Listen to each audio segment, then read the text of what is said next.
अर्चूस किचनमध्ये तुमचं सगळ्यांचं स्वागत आहे। तर आज मी खूप छान आणि सिंपल अशी रेसिपी तुमच्यासाठी घेऊन आलेली आहे, जे की तुम्ही नाश्त्यासाठी बनवू शकता। छोट्या मुलांना खूप आवडणार आहे। तर इथं मी मूग घेतलेलं आहे, त्यांना रात्रीच भिजवलं होतं। तुम्ही कधी पण करायच्या अगोदर रात्री सकाळी म्हणजे थोडंसं त्यांना भिजूनच घ्यायचं। हे मूग मी भिजून ठेवलेले आहेत रात्री, यांना आता छान असं आपल्याला बारीक करायचं। तर हे मी एका जारमध्ये घेत आहे आणि याच्यामध्येच आपल्याला साहित्य असं काही जास्त लागत नाहीये। तर याच्यात मूग घेतलेले आहेत मी भिजवलेले आणि थोडासा लसूण टाकायचा आणि मिरची, यांना पण याच्यासोबतच आपल्याला ग्राइंड करून घ्यायचं आहे। तर आज मी काय बनवणार आहे, मुगाचे दिरडे। तर चला याला आपण असं छान असं बारीक करून घेऊयात। तर पाहू शकता छान असं हे बारीक करून घेतलेलं आहे आपण मुगाचे दिरडे बनवण्यासाठी। जास्त बारीक नाही करायचं, जरा थोडंसं ओबडधोबड असेल तरी चालेल, कारण काय होतं ना त्याने टेस्ट खूप छान येते खायला तोंडात असं मुगाचं, नाही का। तर याला आपण आता काढून घेणार आहोत एका बाउलमध्ये, छान असं पाहू शकता तुम्ही।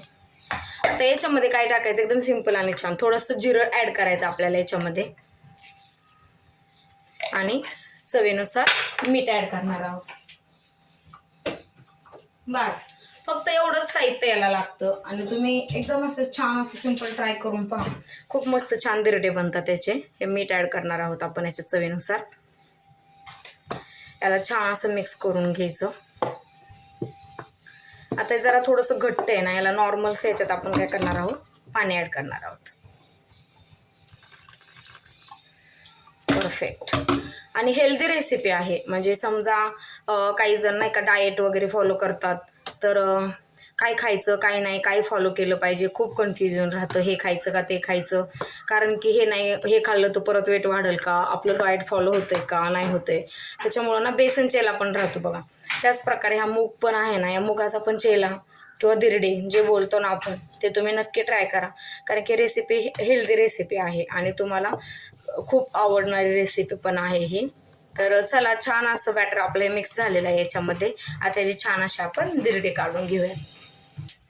तर फ्रेंड्स छान असेल तर आपला पॅन गरम झालेला आहे, याच्यावर आता थोडंसं तेल टाकणार आहोत आपण नॉर्मलचं, आणि मस्त असे छान हे मुगाचे दिरडे याच्यावरती बनवून घेणार आहोत।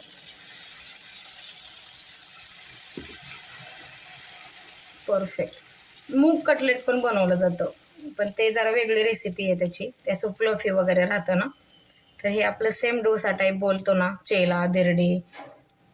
याचं सिंपल पण कसं आहे माहिती का म्हणजे जर सारखं सारखं तुम्हाला आवडत असेल, सारखे सारखे करायचे असतील, मूग म्हणजे भिजत घाला, त्यांना पुन्हा बारीक करा, हे एवढं करायला जर म्हणजे कंटाळा येत असेल, तर सिंपल पण पद्धत कशी माहिती आहे का, मूग दळून आणायचे। दळून आणल्यानंतर जेव्हा तुम्हाला पाहिजे आहेत ना, म्हणजे जेव्हा तुम्हाला बनवायचे तेव्हा फक्त ते घ्यायचं बॅटर मूग दळून आणलेलं, त्याच्यामध्ये सगळं ॲड करायचं, जिरं, मिरची थोडीशी, आणखीन पाणी वगैरे वटून असं छान याचं बॅटर तयार करायचं, की पटकन तयार होणारी पण रेसिपी आहे। म्हणजे नाही का, तुम्ही बारीक करून आणलेले असतात ना मूग, तर ते ऑलरेडी बारीक करून आणलेले असल्यामुळे तुम्हाला काय ते फक्त घ्यायचं पीठ त्याचं, त्याला जेवढं आपल्याला जेवढं पाहिजे तेवढं घ्यायचं, त्याच्यामध्ये तुम्ही बाकीचं साहित्य ॲड करायचं आणि बनवायचे। जर ती पण एक पद्धत आहे, ही पण पद्धत आहे, असं काही नाही आहे। मी शक्यतो कधी कधी तशी पण आयडिया यूज केलेली आहे, की अगोदर दळून आणायचे, त्याच्यानंतर जेव्हा पाहिजे तेव्हा ते पीठ घ्यायचं आणि बनवायचे। आणि हे पण पद्धत आहे की आदल्या दिवशी भिजत घाला त्यांना, सकाळी नाश्त्याला, आता हे मी नाश्त्यासाठीच बनवत आहे। असो छान असं आपलं इथं मुगाचा चेला तयार होत आहे, मुगाचे दिरडे, त्याला आता छान असं आपण त्याला होऊन देऊयात। तर छान असं आहे आपलं याला आता आपण असं पलटून घेणार आहोत।